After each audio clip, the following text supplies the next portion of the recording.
Welcome, curious listener. Today, we're diving deep into, well, really one of the most critical questions in blockchain right now. How do we make Ethereum faster Hmm. and cheaper without losing what makes it Ethereum, the decentralization and security? Exactly. It's a huge challenge. And you've given us a great stack of sources, developer guides, research papers, even some pretty lively community chats. So our mission today is to really unpack all of that for you. Yeah, distill it down. Help you get up to speed on Ethereum scaling solutions, why we need them, how they actually work, and maybe most importantly, what they mean in the real world. For everyone, right? From just, trying to buy an NFT to developers building the next big thing. Absolutely. It really cuts to the heart of blockchain's biggest hurdle. Ethereum, well, its design prioritizes being decentralized and secure. That's foundational. But that comes with a trade-off, doesn't it? The classic blockchain trilemma. Precisely. And that trade-off means Ethereum processes transactions pretty slowly right now. Slowly feels like, yeah, an understatement sometimes. The mainnet, what is the handle? Like 7 to 15 transactions per second, TPS. Something like that, yeah. And when you put that next to, say, Visa. Oh, it's night and day. Visa can handle thousands, maybe even tens of thousands per second. So when lots of people try to use Ethereum at once. You get a bottleneck, a big one. Exactly. And it's not just the low throughput. It's also how Ethereum processes things sequentially, like a single lane road. Every transaction has to be checked by every node. Which is great for security, keeps it decentralized. But it slows down confirmation times, what we call transaction finality. How long you have to wait before your transaction is really, truly locked in. And then there's a block size limit, right? About 1 megabyte. Yes, and that limit is there for a good reason. It keeps running a node accessible. More people can participate, which helps decentralization. But the flip side is you can only fit so much data in each block, which again limits throughput. And that combination, limited space, high demand, leads directly to what everyone feels, the gas fee problem. Ugh, yeah. The bidding wars. Trying to outbid everyone else just to get your transaction included. It leads to these, well, astronomical fee spikes sometimes, and even failed transactions, which is incredibly frustrating for users. I remember CryptoKitties back in 2017 basically grinding the network to a halt, or more recently seeing average fees spike over, what, $200? Yeah, those moments really highlighted the issue. So for you, the listener, this isn't just abstract tech talk. It means high costs, long waits. It makes using dApps kind of painful sometimes. Definitely hinders mass adoption. It's a real barrier. So, okay, that's the problem laid bare. People started looking for solutions, right? These scaling solutions. Right. Platforms designed to basically speed things up on Ethereum. Yeah. To handle more usage without breaking things. That's what scalability means here. More transactions. Same core functionality. And these solutions kind of fall into two main camps, layer 1 and layer 2. Broadly speaking, yes. Based on where the scaling actually happens, layer 1 means changing Ethereum itself. Layer 2 means building on top of it. So layer 1, what were the options there? Just make blocks bigger. That was discussed early on, but the community mostly rejected it. Because, again, bigger blocks mean higher hardware needs, fewer people can run nodes. Centralization risk. Back to the trilemma. Exactly. It shows how committed Ethereum is to decentralization. So what's the more promising layer 1 idea? Sharding. Sharding is the long-term vision, yeah. It's like dividing Ethereum into multiple parallel chains, or shards. Each shard processes its own transactions. So things happen in parallel, not just one after another. Precisely. Each shard has its validators, or collators, and the main chain just needs to confirm the summaries from each shard. It dramatically increases capacity without sacrificing security or decentralization, in theory, but it's complex. Okay, so sharding is more of a future thing. What about layer 2? That's where a lot of the action is now, right? Definitely. Layer 2 solutions process transactions off the main Ethereum chain on a separate layer, but they still rely on Ethereum for their security. That's key. How did they do that? Generally, they batch or bundle lots of transactions together off-chain, do the computation, and then post a compressed summary or proof back to the main Ethereum chain. It takes a lot of the load off layer 1. Okay, so it's important to distinguish these from sidechains like Polygon PS? That's a really important distinction, yeah. Side chains like Polygon PS also process transactions off the main chain and can be very fast. Polygon claims huge TPS numbers. But the difference is security. Exactly. Sidechains have their own consensus mechanisms, their own validators. They don't inherit Ethereum security directly. They're connected by bridges, but their security model is independent. So less secure than a true layer 2 that relies on Ethereum itself. Generally, yes. It's a different trust assumption. True L2s are designed to leverage Ethereum's security anchor. Got it. And within those true L2s, rollups seem to be the main approach. Rollups have definitely become the dominant scaling solution, yes. They roll up batches of transactions, process them off-chain, and post the data back to L1. This significantly cuts down congestion and those painful gas fees for you. Okay, and there are two main types of rollups, optimistic and ZK. That's right. Optimistic rollups and zero-knowledge rollups. Let's start with optimistic. Okay, why optimistic? What are they optimistic about? They're optimistic that transactions are valid by default. They basically assume everything submitted is correct initially. So innocent until proven guilty. Pretty much. Yeah. There's a challenge period, usually about 7 days. During that time, anyone watching the chain can submit a fraud proof if they spot a bad transaction. And if the proof is valid? The transaction gets reverted, and the entity that submitted the bad batch gets penalized. It relies on economic incentives and watchers to maintain security. Interesting. So like a public review window. Arbitrum is a big name here, right? Huge. Arbitrum is the market leader by total value locked, over 50% early this year. Their Nitro upgrade was a big deal back in 2022. What did Nitro do? It made Arbitrum much more compatible with the Ethereum virtual machine. That makes it way easier for developers to move their dApps over. It also lowered fees, sped things up using tech like WebAssembly, integrated directly with Geth, a major overhaul. And they have the ARB token for governance. Yes. The ARB token lets holders vote on protocol upgrades and the future direction. Now, this PayPal USD expansion onto Arbitrum, that sounds like kind of a big deal. What does that signal, really, for you, the user or developer? It's massive. It signals real confidence from a major traditional finance player in the tech. For developers, it opens up a huge potential user base. For you, the user, it means maybe easier ways to use stablecoins, potentially simpler on-ramps via names you already know and trust. It's strong validation. Okay, then there's Optimism, another big optimistic rollup. They have this Superchain idea. Yeah, Optimism was one of the first out of the gate. The Superchain vision is really ambitious. They want to create this network of interconnected L2s, maybe even L3s, all built using their open source OP stack. The goal being Seamless interoperability. So you can move assets and use apps across different chains built on the stack without friction, almost like it's one big chain. And they have a unique governance model, too, the Optimism Collective. Very unique. It's split into two parts, a token house, where OP token holders vote on upgrades and funding, and a citizens house, which focuses on retroactive public goods funding. Retroactive funding, so they reward projects after they've already added value. Exactly. It's designed to create this positive feedback loop, this flywheel, rewarding contribution, and hopefully fostering sustainable ecosystem growth. It's quite innovative. Now, Base, that's Coinbase's rollup, built on Optimism's OP stack. Correct. The potential there seems enormous, bringing Coinbase's huge user base, 110 million verified users, towards the on-chain world. Could Base become the place for real-world tokenized assets because of Coinbase's compliance focus? That's definitely the narrative and a strong possibility. Coinbase's KYC ML expertise could make Base very attractive for regulated assets, like tokenized stocks or bonds, bridging TradFi and DeFi. And Coinbase has been very clear. No native Base token. What's the significance of that decision?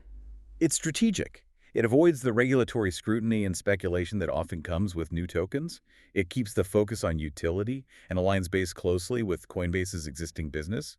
It might appeal more to institutions looking for infrastructure, not another token to speculate on. Okay, so that covers optimistic rollups. What about the other main flavor, zero knowledge or ZK rollups? They sound more complex. They are, fundamentally. ZK rollups also compute off-chain, but instead of that challenge period, they generate something called a validity proof. A validity proof, what is that? Think of it like a cryptographic guarantee. Using complex math, things like snarks or starks, they can prove to the main Ethereum chain that all the off-chain computations were done correctly without the main chain having to re-execute them or reveal all the underlying data. So it's mathematically verified, not just assumed correct. Exactly. It's trustless in the sense that you're trusting the math, not watchers or economic games.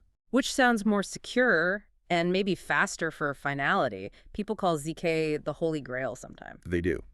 Because you don't need that 7-day withdrawal delay for security. Yep. Once the proof is accepted on L1, the transactions are final. They can also be more efficient in terms of the data they need to post back to Ethereum. ZKsync Era is a major player here. Yes, ZKsync Era was notable as the first EVM-compatible ZK rollup, a ZK EVM, to gain significant traction. Lots of activity there, though. Maybe some of it driven by people hoping for an airdrop. They have confirmed a token is coming, just no date yet. So ZK sounds great. Trustless, faster finality. What's the catch? Why aren't they everywhere already compared to Optimistic? Well, historically, there have been a couple of big challenges. First, generating those validity proofs is computationally intensive, so it used to be quite expensive. Okay. And second, making them fully compatible with the EVM so developers can easily bring over existing Ethereum apps has been technically very difficult, All right. much harder than for optimistic rollups initially. So optimistic rollups got to market faster with good EVM compatibility. Exactly. They offered a more immediate, pragmatic solution for scaling existing dApps. ZK technology is incredibly powerful and holds maybe more long-term potential, but it's taken longer to mature and become developer-friendly. That gap is closing now, though. Gotcha. So beyond rollups, there are other L2s we should touch on. We mentioned sidechains like Polygon POS, already fast, but different security model. Right. Then you have things like state channels. These are really designed for specific interactions, like between two parties making many small payments. They open a channel, transact off-chain, then close it, settling the net result on L1. Good for micropayments or gaming maybe, but not general use. Generally not for complex dApps, no. Mm. Plasma chains were another idea, kind of like child chains publishing roots to L1, similar to Optimistic in some ways, but with less smart contract flexibility. They haven't seen as much uptake. And Validium. Validiums are like ZK rollups, but they store the actual transaction data off-chain, Yeah. maybe with a committee or trusted provider. Rather than posting it all to L1, they just post the validity proofs. Which makes them potentially faster. Potentially much higher TPS, yes, maybe up to 100,000. But it introduces a data availability trust assumption. You trust that the off-chain provider will keep the data available. So another trade-off. Okay, so lots of different approaches, each with trade-offs. Let's get into that reality check. These solutions aren't magic, right? Definitely not. They involve real trade-offs, often sacrificing some decentralization or introducing new trust assumptions for speed. And they're complex. We've seen delays, like with sharding implementation timelines getting pushed back. Absolutely. And there are practical user experience issues, like the withdrawal delay on optimistic rollups.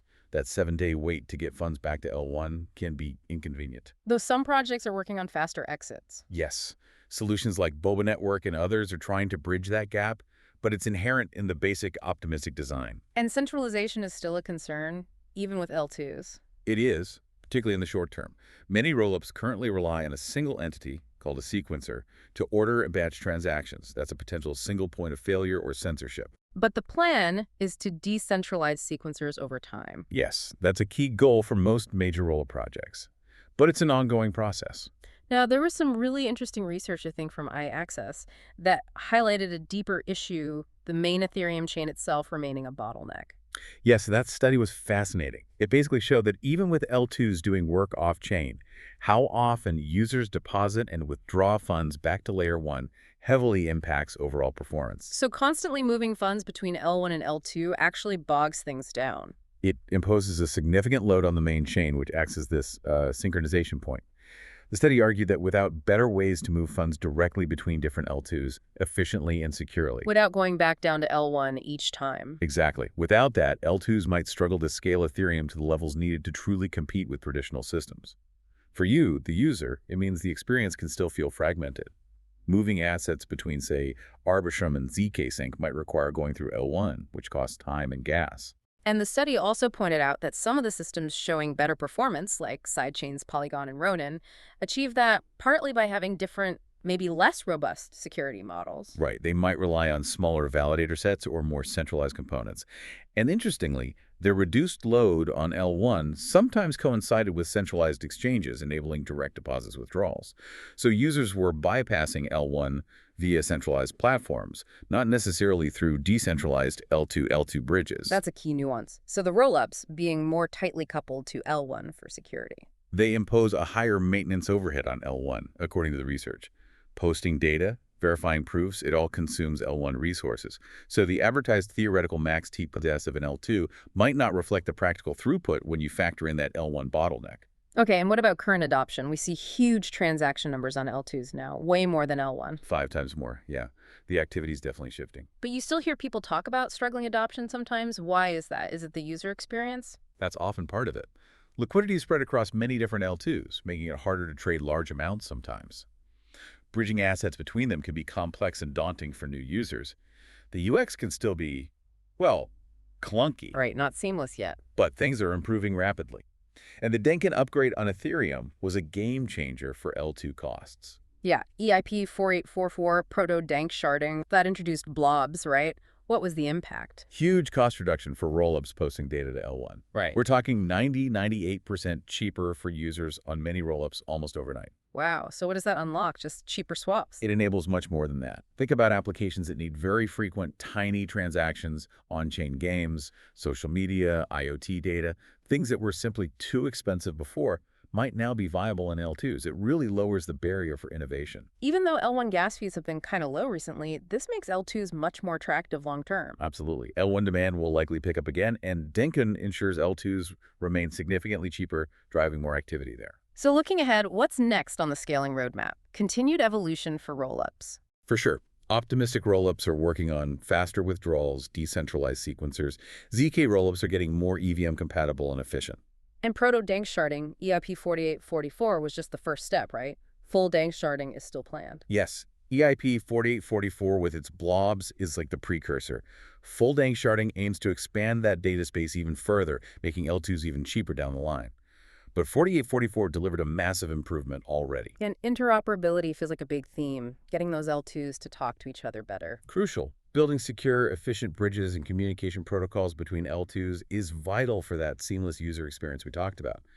Avoiding the need to constantly go back to L1 is key for true scalability. And the underlying competition between Optimistic and ZK continues. Definitely. It's a fascinating race. VK Tech holds immense promise, but optimistic rollups had the advantage of maturity and current market share.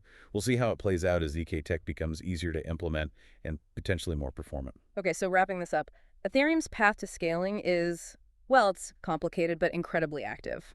It's a dynamic balancing act, absolutely. We're seeing amazing innovation with layer 2s, tackling speed and cost, making things genuinely more user-friendly. But as we've unpacked, these solutions have trade-offs. They rely on L1, user behavior matters, and there are still hurdles like interoperability and potential centralization points. Right. The ultimate success might hinge less on just the raw tech of any single L2 and more on creating that interconnected ecosystem, a world where you, the user, can move assets and interact with dApps across different L2s seamlessly, securely, maybe without even realizing you're switching chains. What would it take to actually build that unified layer 2 world? And how would that change the kinds of decentralized apps we see every day? That feels like the next frontier. It really does, making the complexity invisible to the user. Well, we've certainly covered a lot of ground today. Thank you for joining us on this deep dive into Ethereum's scaling journey. Thanks for having me. Keep asking those big questions, keep exploring, and we'll keep trying to unpack the answers for you. Until next time.